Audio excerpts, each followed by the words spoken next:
अब हम डिस्कस करेंगे फर्टिलाइजेशन की प्रोसेस। देखिए, जो ओवेरी से सेकेंडरी oocyte रिलीज होता है वो secondary oocyte finally fallopian tube में आ जाता है। और मैंने आपको पहले बताया भी था कि फैलोपियन ट्यूब के कौन से पार्ट में फर्टिलाइजेशन होता है, that is ampulla part of the fallopian tube. तो अब ये सेकेंडरी oocyte एम्प्यूला में रखा हुआ है और ये यहाँ पर आ चुका है स्पर्म। फाइनली जो स्पर्म वेजाइना में इंसेमिनेट हुए थे उनमें से कुछ स्पर्म्स यूट्रस से होते हुए फैलोपियन ट्यूब में आ जाते हैं सेकेंडरी oocyte के पास, और उनमें भी ये वो स्पर्म है जो सबसे पहले आकर सेकेंडरी oocyte पर स्ट्राइक करेगा। हो सकता है इसके बाद भी कुछ स्पर्म आकर स्ट्राइक करें, लेकिन ये सबसे विनर स्पर्म जो सबसे पहले आकर टकराया है। इसका मतलब जो स्पर्म सबसे पहले सेकेंडरी oocyte से स्ट्राइक करेगा वही स्पर्म अंदर जाएगा। इसके बाद में जो स्पर्म आकर स्ट्राइक करेंगे वो अंदर नहीं जाएंगे, और ऐसा जरूरी भी है। क्यों? क्योंकि अगर एक से ज्यादा स्पर्म सेकेंडरी oocyte के अंदर चले गए तो यहां पर पॉलीप्लॉइडी कंडीशन हो जाएगी, और पॉलीप्लॉइडी वाली कोई सेल एनिमल सेल सरवाइव नहीं कर सकती। इसलिए जरूरी है पॉलीप्लॉइडी ना हो। उसके लिए जरूरी है कि इस हैप्लॉइड सेकेंडरी oocyte में एक ही हैप्लॉइड स्पर्म एंटर हो। इसका मतलब एक से ज्यादा स्पर्म एंटर नहीं होने चाहिए, यानी पॉलीस्पर्मी नहीं होनी चाहिए। तो पॉलीस्पर्मी क्यों नहीं होगी, उसके लिए क्या अरेंजमेंट है, वो सब हम आगे सीखेंगे। तो पहले फिलहाल ये देखते हैं कि जो एक स्पर्म सबसे पहले आके टकराया है ये कैसे फर्टिलाइजेशन की प्रोसेस को इंप्लीमेंट करेगा। तो देखो, ये स्पर्म में आगे आपको पता ही है हेड होता है। हेड पे भी सबसे आगे क्या रखा हुआ होता है, एक्रोसोम। मैंने आपको कहा था कि एक्रोसोम जो कि गोल्जी बॉडी मॉडिफिकेशन है जिसके अंदर कुछ एंजाइम्स होते हैं जिन्हें हम कहते हैं स्पर्म लाइसिन एंजाइम्स। इसमें से दो एंजाइम के नाम मैंने आपको बताए थे, जोना लाइसिन और हाइल्यूरोनिडेज। इसमें से जो जोना लाइसिन एंजाइम है वो जोना लाइसिन एंजाइम केवल तभी रिलीज होगा जब ये स्पर्म जोना पेलुसिडा से टकरा जाएगा। एक स्पेसिफिक रिएक्शन के बाद ही जोना लाइसिन रिलीज होगा, लेकिन हाइल्यूरोनिडेज को रिलीज होने के लिए किसी इस तरह की स्पेसिफिक रिएक्शन की रिक्वायरमेंट नहीं है। तो बताइए फिलहाल इस एक्रोसोम में जो दो एंजाइम हैं, जोना लाइसिन और हाइल्यूरोनिडेज, इनमें से कौन सा एंजाइम रिलीज हो रहा होगा? ऑब्वियस सी बात है हाइल्यूरोनिडेज, क्योंकि अभी ये जोना पेलुसिडा पे टकराया नहीं है तो जोना लाइसिन रिलीज नहीं हो रहा है। तो कौन रिलीज हो रहा है इससे? हाइल्यूरोनिडेज। अब देखिए, इस सेकेंडरी oocyte के चारों तरफ जो ये सेकेंडरी एग मेम्ब्रेन है जो कि ग्रेन्युलोसा या follicular cells of the ovary से कंपोज्ड है, ये जो सेल्स हैं ये आपस में अटैच्ड हैं। इनके लिए सीमेंटिंग मटेरियल का काम कौन करता है? एनिमल सेल्स के लिए सीमेंटिंग मटेरियल कौन होता है? हाइल्यूरोनिक एसिड, जो कि एक म्यूकोपॉलीसैकेराइड का टाइप है, हाइल्यूरोनिक एसिड। तो इन सभी ग्रेनुलोसा सेल्स के बीच बीच में ये क्या है? Hyaluronic acid. तो एक्रोसोम से रिलीज होने वाला जो हाइल्यूरोनिडेज एंजाइम है वो इस कोरोना रेडिएटा के हाइल्यूरोनिक एसिड को डिसॉल्व करेगा, जिसकी वजह से सेल्स के बीच में गैप क्रिएट हो जाएगा, और इस टनल के थ्रू ये स्पर्म अब जाकर किससे टकराएगा? जोना पेलुसिडा से। तो फाइनली अब ये स्पर्म किससे जाके स्ट्राइक कर जाएगा? जोना पेलुसिडा से। लेकिन अब एक सवाल ये आता है, ठीक है जोना पेलुसिडा को आगे अब क्या होगा, कैसे पेनिट्रेट करेगा, वो सब चीजें सीखेंगे। लेकिन एक अब बात सोचिए, ये तो पहला स्पर्म है ना जो सबसे पहले आके स्ट्राइक हुआ है, ये तो अंदर चला जाएगा, ठीक है चलो। लेकिन मैंने कहा था कि बाद में भी कुछ स्पर्म आके स्ट्राइक कर सकते हैं। क्या वो स्पर्म अंदर जाएंगे? नहीं जाएंगे। उनको कैसे रोका जाएगा आगे समझेंगे। लेकिन एक बात समझो, वो जो बाद में जितने भी स्पर्म आके टकराएंगे चारों तरफ से, वो हाइल्यूरोनिडेज तो रिलीज कर ही रहे होंगे। इस वजह से क्या होगा, जगह जगह इस कोरोना रेडिएटा का हाइल्यूरोनिक एसिड क्या होगा? डिसॉल्व होगा, और कुछ समय बाद ये जो कोरोना रेडिएटा की सेल्स हैं ये बिखर जाएंगी, रिमूव हो जाएंगी। हालांकि अभी तुरंत नहीं होंगी, कुछ समय बाद हो जाएंगी। तो मैं अभी ही इसको रिमूव कर देता हूं। क्यों? क्योंकि हमें पता ही है कि कैसे रिमूव होगी, कब रिमूव होगी? थोड़े समय बाद। कैसे रिमूव होगी? हाइल्यूरोनिक एसिड डिसॉल्व होता जाएगा, सेल्स के बीच का अटैचमेंट लूज होता जाएगा, सेल्स बिखर के रिमूव हो जाएंगी। और फिलहाल इसकी कोई सिग्निफिकेंस यहाँ पर है नहीं। तो खाम एक विजुअल हिंड्रेंस हमारे लिए इसने क्रिएट कर रखी थी, उस विजुअल हिंड्रेंस को मैंने हटा दिया। कोई सिग्निफिकेंस है नहीं, थोड़ी देर बाद रिमूव हो जाएगी। कैसे रिमूव हो जाएगी ये भी समझा चुका हूँ, तो फिलहाल उसको हटा देते हैं। क्यों जबरदस्ती हम उसको यहाँ पर विजुअल हिंड्रेंस के लिए रखें? हटा दी। इस तरह से कोरोना रेडिएटा रिमूव हो जाती है। हाँ, जोना पेलुसिडा रिमूव नहीं होती है। क्यों नहीं होती है? क्योंकि एक तो जोना पेलुसिडा ऐसी छोटी छोटी यूनिट से मिलकर बनी हुई स्ट्रक्चर नहीं है, वो एक ए सेल्यूलर स्ट्रक्चर है, ग्लाइकोप्रोटीनेशियस स्ट्रक्चर है। तो वो इस तरह से फैल के इस तरह से बिखरेगी नहीं। जिस तरह से कोरोना रेडिएटा की सेल्स बिखर गई थी, ये नहीं बिखरेगी। ये एक ए सेल्यूलर ग्लाइकोप्रोटीनेशियस लेयर है। दूसरा, ये जोना पेलिसिडा का ग्लाइकोप्रोटीन रिलीज कौन कर रहा था?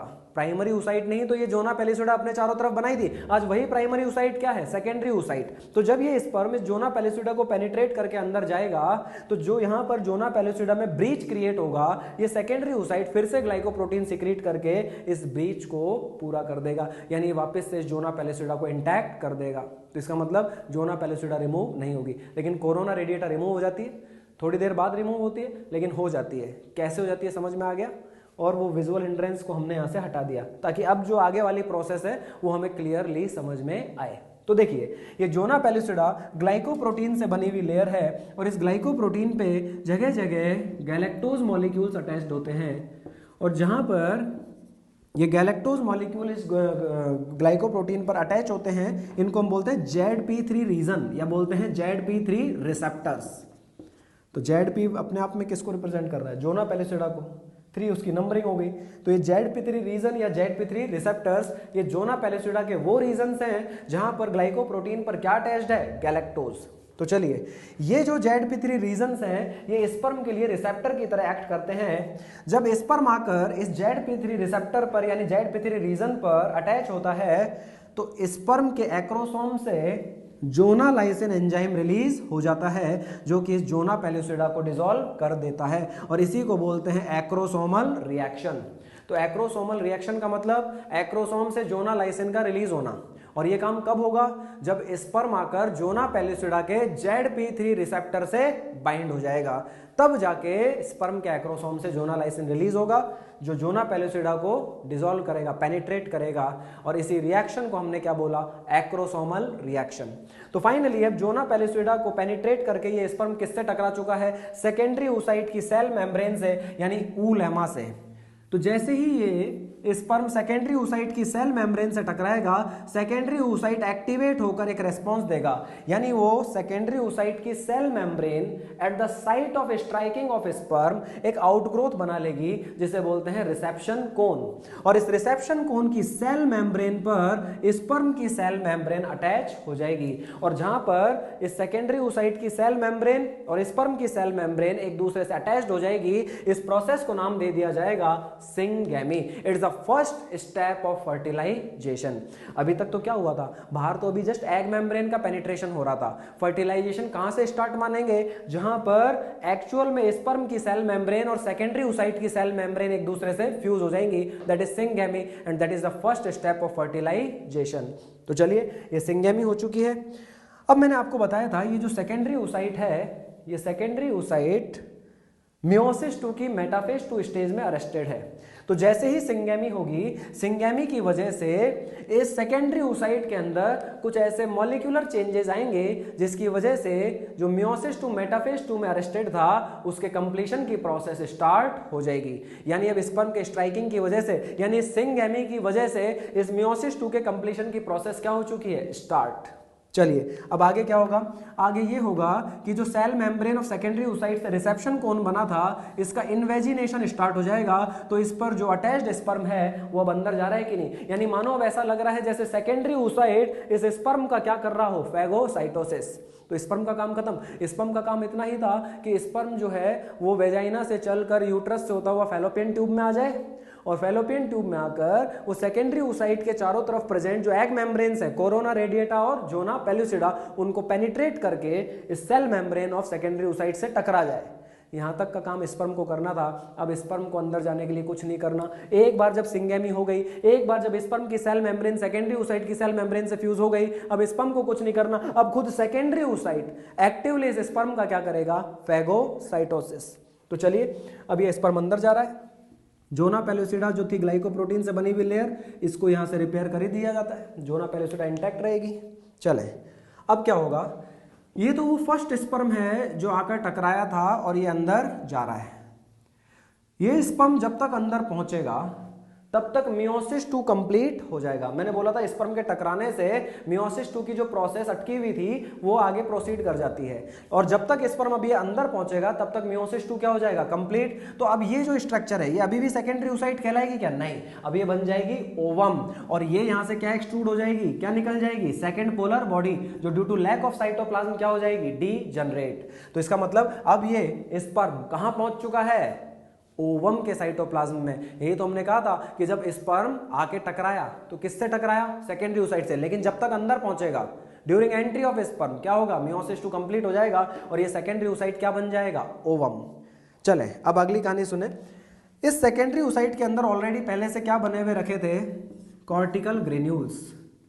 ये जो कॉर्टिकल ग्रेन्यूल्स आपको दिखाई दे रहे हैं ये होते हैं गोल्जी बॉडी के मॉडिफिकेशन जो ऑलरेडी oocyte में अवेलेबल होते हैं। इन कॉर्टिकल ग्रेन्यूल्स के अंदर कुछ म्यूकोपॉलीसैकेराइड्स और कुछ एंजाइम्स रखे हुए होते हैं, कुछ म्यूकोपॉलीसैकेराइड्स और कुछ एंजाइम्स।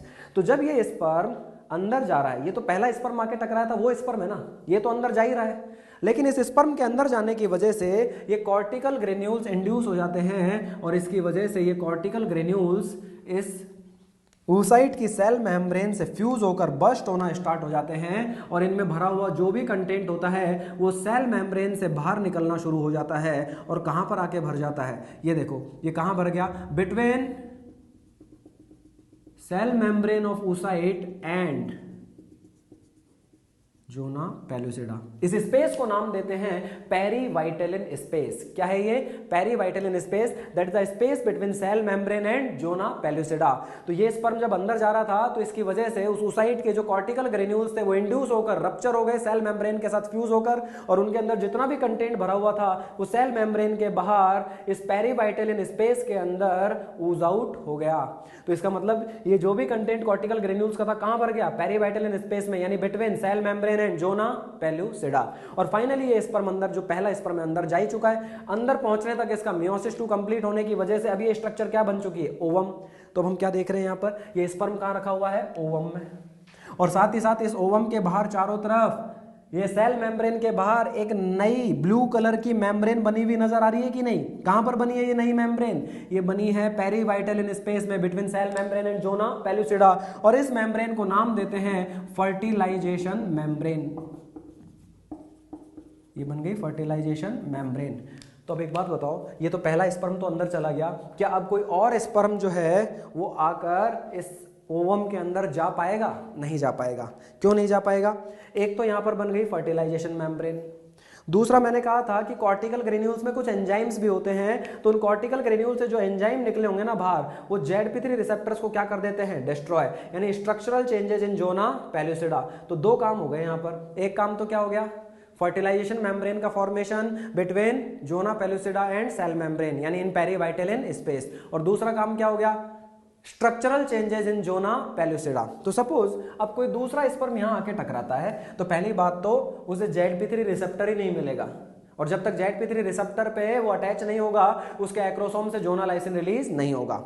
और इन केस मान लो अगर किसी जगह पे ZP3 रिसेप्टर बचा हुआ रह भी गया, डिस्ट्रॉय नहीं हो पाया, और इस वजह से एक्रोसोमल रिएक्शन हो भी गई और इस स्पर्म से जोना लाइसिन रिलीज हो भी गया, तो चलो मान लो इस स्पर्म ने जोना पेलुसिडा को तो पेनिट्रेट कर लिया, लेकिन क्या जो ये नई membrane fertilization membrane zona pellucida के अंदर बनी है, क्या स्पर्म के पास इस मेम्ब्रेन को पेनिट्रेट करने के लिए कोई एंजाइम है, नहीं है। तो क्या ये जो दूसरा स्पर्म अब आके इस ओवम पे टकरा रहा है, क्या ये अंदर जा पाएगा, नहीं जा पाएगा। इसका मतलब ये हुआ कि एक से ज्यादा स्पर्म को अंदर एंटर होने से किसने रोका, कॉर्टिकल रिएक्शन ने। कॉर्टिकल रिएक्शन का मतलब कि जब एक स्पर्म, पहला स्पर्म अंदर जा रहा था तो उसकी वजह से कॉर्टिकल ग्रेन्यूल्स बस्ट हो गए, जिसका कंटेंट बाहर पेरीवाइटेलिन स्पेस में निकल गया between zona pellucida and cell membrane, और उसकी वजह से उस पेरीवाइटेलिन स्पेस में क्या बन गई, एक तो फर्टिलाइजेशन मेम्ब्रेन, और एंजाइम्स की वजह से जोना पेलुसिडा में क्या आ गया, स्ट्रक्चरल चेंजेस, जिससे उसके ZP3 रिसेप्टर्स क्या हो गए, डिस्ट्रॉय।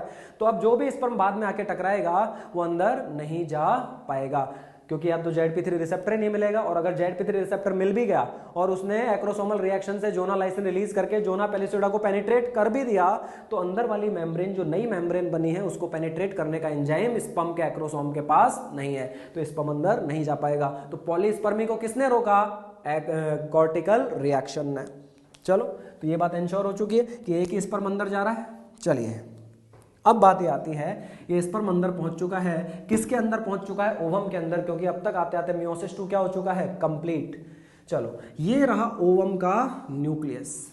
मैंने आपको एक बात बताई थी कि जब मियोसिस 2 कंप्लीट होकर ओवम फॉर्म होता है तो ओवम का जो खुद का सेंट्रियोल होता है वो डिजनरेट हो जाता है, डिस्ट्रॉय हो जाता है, यानी अब इस ओवम के पास खुद का कोई सेंट्रियोल नहीं है। चले अब क्या होगा, ये जो स्पर्म अंदर पहुंचा है इस ओवम के साइटोप्लाज्म में, ये डिसॉल्व हो जाएगा और स्पर्म की सारी स्ट्रक्चर्स जो हैं वो डिस्ट्रॉय हो जाएंगी। केवल स्पर्म की दो ही स्ट्रक्चर बचेंगी, एक तो न्यूक्लियस और दूसरा प्रॉक्सिमल सेंट्रियोल। इसके अलावा स्पर्म की सभी स्ट्रक्चर्स को क्या कर दिया जाएगा, डिस्ट्रॉय। इसका मतलब फाइनली स्पर्म किसमें डिसॉल्व हो गया, ओवम के साइटोप्लाज्म में। यानी स्पर्म का जो भी साइटोप्लाज्म या सेल्यूलर कंपोनेंट्स थे सब किसमें मिक्स हो गए, ओवम के साइटोप्लाज्म में। इसी को कहते हैं प्लाज्मोगैमी। बस स्पर्म की दो ही स्ट्रक्चर बची हैं, स्पर्म का न्यूक्लियस और प्रोक्सिमल सेंट्रियोल। तो अब ये किसका न्यूक्लियस है, ओवम का, इसे बोलेंगे फीमेल प्रोन्यूक्लियस। ये किसका न्यूक्लियस है, स्पर्म का, इसे बोलेंगे मेल प्रोन्यूक्लियस। तो अब क्या होगा, अब ये दोनों के दोनों न्यूक्लियस एक फिक्स्ड पाथ पे एक दूसरे की तरफ बढ़ेंगे, फ्यूज होंगे। तो फाइनली दोनों के दोनों स्पर्म और ओवम के न्यूक्लियस का फ्यूज होना क्या कहलाएगा, कैरियोगैमी। और कैरियोगैमी हो जाएगी, दोनों के न्यूक्लियस फ्यूज हो जाएंगे और फिर एम्फीमिक्सिस। इसका मतलब दोनों के जो हैप्लॉइड क्रोमोसोम्स थे अब वो आपस में होमोलोगस पेयर बना लेंगे, यानी पेयर में अरेंज हो जाएंगे।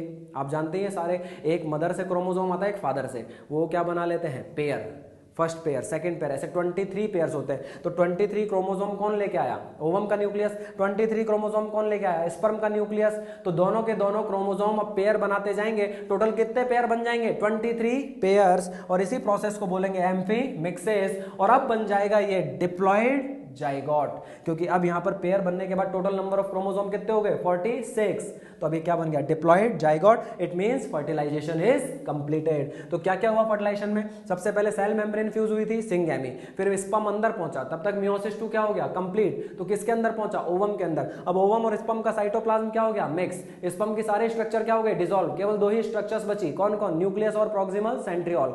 फिर अब ओवम का न्यूक्लियस और स्पर्म का न्यूक्लियस फ्यूज होंगे, क्या बोलेंगे, कैरियोगैमी, न्यूक्लियस का फ्यूजन। फिर दोनों के न्यूक्लियस के क्रोमोसोम आपस में क्या बना लेंगे, पेयर, एम्फीमिक्सिस। क्या बन जाएगा, डिप्लॉइड जाइगोट। और अब इस डिप्लॉइड जाइगोट में तुरंत एम्ब्रियोनिक डिवीजन स्टार्ट होगा। ऐसा नहीं है कि जाइगोट बन गया अब थोड़ी देर वेट करेगा, नहीं, इसमें तुरंत क्या स्टार्ट होंगे, एम्ब्रियोनिक डिवीजन। लेकिन इस स्ट्रक्चर को मैं क्या बोलूं, फर्टिलाइज्ड ओवम या फर्टिलाइज्ड स्पर्म। ये जाइगोट है ना, इसको क्या बोलूं, फर्टिलाइज्ड ओवम या फर्टिलाइज्ड स्पर्म। फर्टिलाइज्ड ओवम ही कहलाएगा। अरे ओवम के अंदर स्पर्म चला गया, स्पर्म तो डिसॉल्व हो गया पूरा, केवल उसका न्यूक्लियस ही अंदर जो है काम का है, जो फ्यूज हो गया ओवम के न्यूक्लियस के साथ। तो इस स्ट्रक्चर को मैं क्या बोलूंगा, या तो सिंपली जाइगोट बोल दो या बोल दो फर्टिलाइज्ड ओवम। क्या इस जाइगोट के पास ओवम का खुद का सेंट्रियोल है, नहीं है।